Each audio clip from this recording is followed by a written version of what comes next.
Sammy here from Small Urban Greens Homestead, and today I just wanted to take you around our little homestead and show you exactly what's been going on.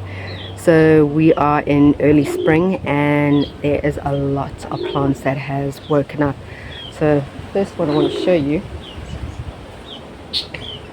is the granadella vine that we planted here last year in order to hide the water tank, and you can see that there's really beautiful granadillas on it,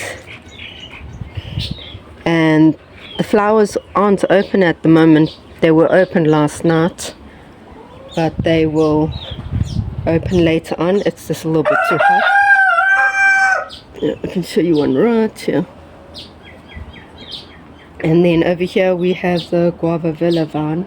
The guava villa vine is like a passion fruit, but it's yellow, where the granadella is the purple variety. So what we also got here is rabbits, 2 rescue rabbits that we rescued, and then we've got the chicken coop. And if I take you in, you'll see that we have a broody girl there. That is Boots, and she's a silver Brahma. She's the baby of the flock, and all the chickens are just hanging out here today. So over here we have our new variety of dragon fruits that I purchased in January, and this is the sugar dragon, and you can see it's growing very nicely. And I actually bought the graffiti the same time as I bought the sugar dragon, but graffiti is a little bit slower in growing. To say hello to the chickies, that is putch cook, that's clover, that's licorice, that's gem. And then we just got the others hiding here. That's Pickles, he's our little boy. That one I think is Jesse, and then we've got Dolly. We got the other varieties of dragon fruits here. So this is the main dragon fruit. These are the small cuttings of the varieties I bought nearly 3 years ago. And from this mother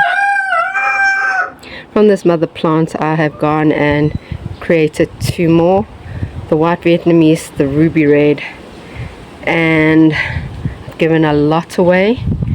But over here we got the true Thai purple, the ruby red, and the white Vietnamese.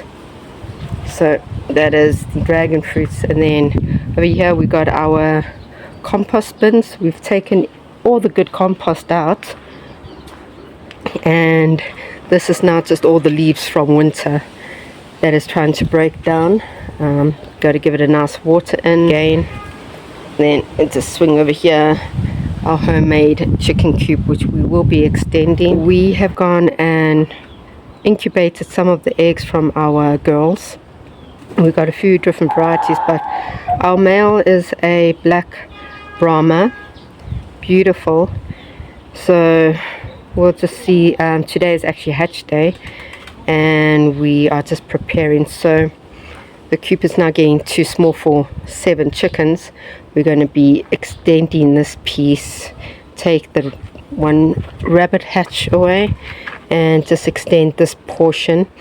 Put some planks, some chicken mesh, a nice roof, and they'll have double the space they had before. And then this is just another rabbit hatch for the rabbits to just come, but the chickens actually can't go there to lay the eggs.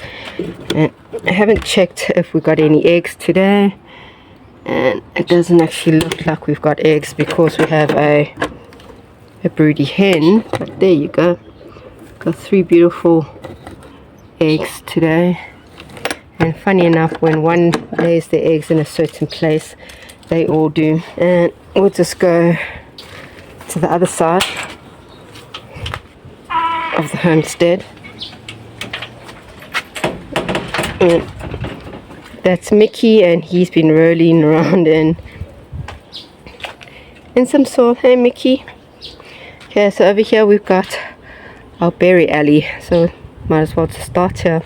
So over here is supposed to be peanuts, and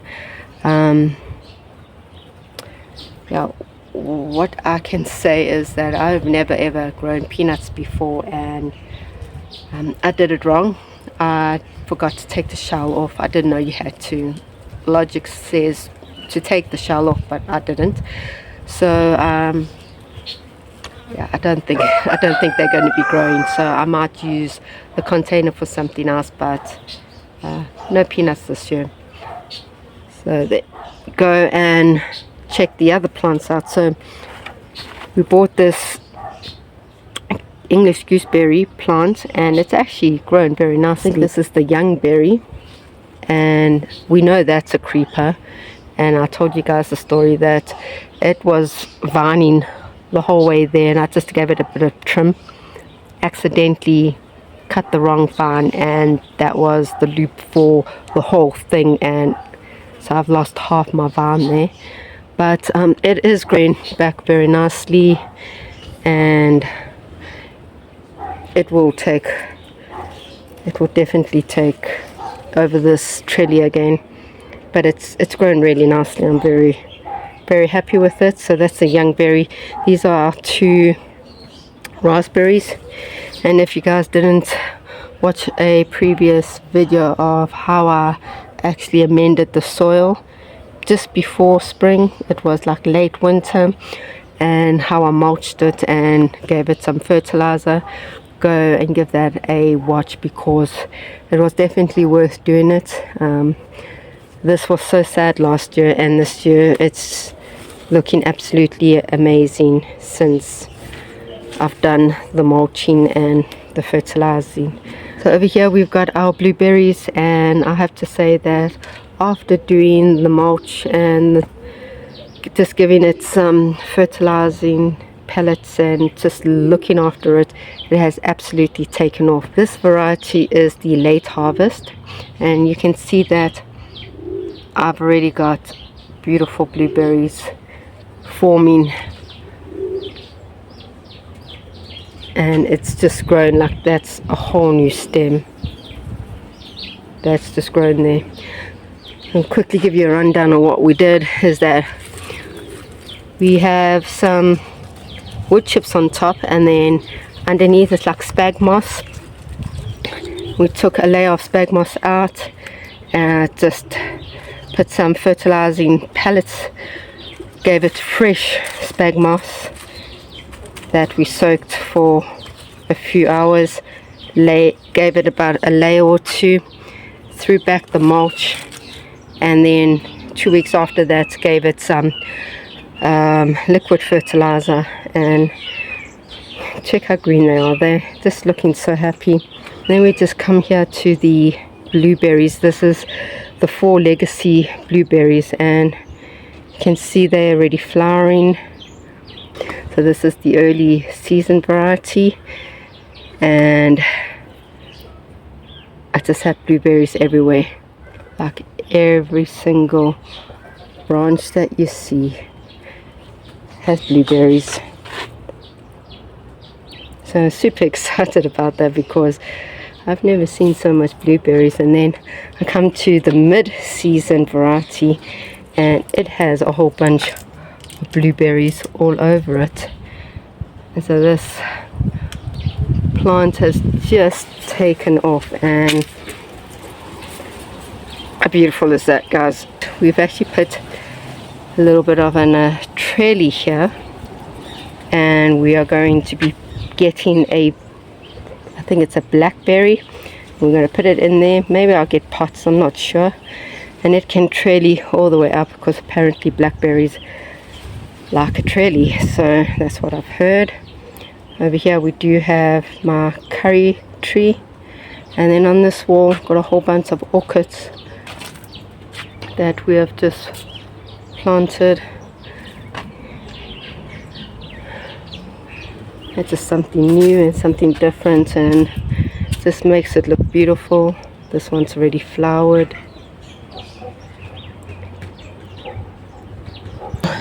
This one is our, I think they're called finger lambs. This one's our finger lambs. It's the pink variety, and it's the first time growing this. Looks beautiful. But let's talk about my caracara plant. So January I went and bought this caracara plant. It was a little bit smaller, much smaller actually.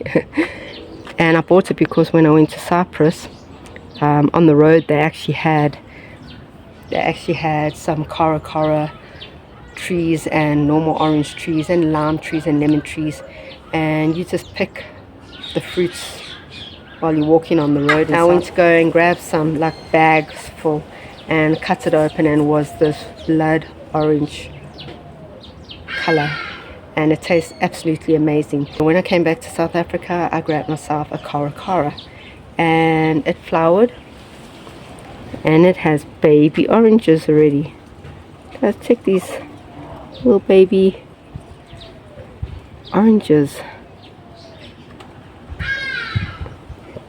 Just swing around, and this is the other big news, is that we've had this going on to the 3rd year. It's a cherry, Lapin cherry. Never ever gave me cherries, and then this year, bang, we have cherries. Check that. There you go, there's a whole bunch there. This is our new addition. Decided to get a peach tree. We don't have a peach tree, and it gave us 2 buds, 2 flower buds. I doubt that it will give us peaches this year. This variety is actually quite interesting. It is not very hairy, and it's actually nice and smooth and very tasty, so I look forward to these peaches. And we've got another custard apple tree that was gifted. This year we decided to definitely make sure that we have gotten a whole bunch of beautiful flowers around the fruit trees so they get pollinated nicely. But this is our alpine nectarine, and these are the very first trees to wake up. They wake up actually in late winter, and in summer already your fruits are setting in. So it is like early spring here, and this tree is covered in beautiful small nectarines, and even though they are small, they get to about maybe a golf ball, maybe a little bit bigger if we're lucky, and they are so juicy. And then over here we have our plum tree. 3rd year having this plum tree. It's I think the Santa plum tree. And we also saw that for the first time it is also going to give us fruit. So everything this year seems to be fruiting. See this one over here.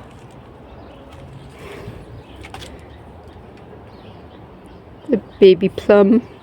We have the beautiful fig trees here that I gave a bit of a trim, and it's growing. It won't fruit just yet, but something interesting that I actually learned with the fruit trees, especially the figs, is that if you don't trim it, it will, like, new fruits do not grow on this actual bark. You can see over here new growth. So what we did is we hacked it. It was quite big. We hacked it down, and you'll just see that it's just starting to grow better and just looks healthier and refreshed. The same as this one. You can just see all the new growth. Okay guys, I went overseas to Cyprus and I ate pomelos, and I brought the seeds back, and I planted 2. I've still got some seeds, and look how big they are already. Absolutely amazing. And then over here I've got a rough skin lemon. that I actually also planted from a seed. You can see my goji berry. So the goji berry is working up in big force, yeah, and I actually need to try and put something to stake it up, I think. But what last year it gave us a handful of goji berries.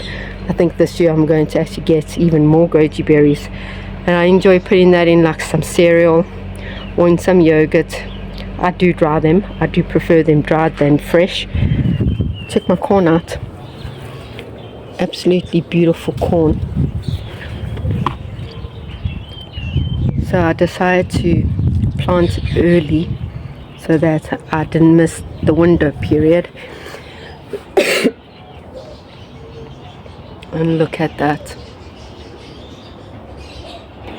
The homestead has totally changed. There is a whole new row of herb boxes. There's arch trellies, and we decided to extend it. We will be putting another box, double box there, so it's uniformed. I'll put another trellis as an entrance, and this bed is purely for our melons, so just prepping it. Got a few sunflower plants that I've gone and plonked all over, but this is the melon and watermelon section here.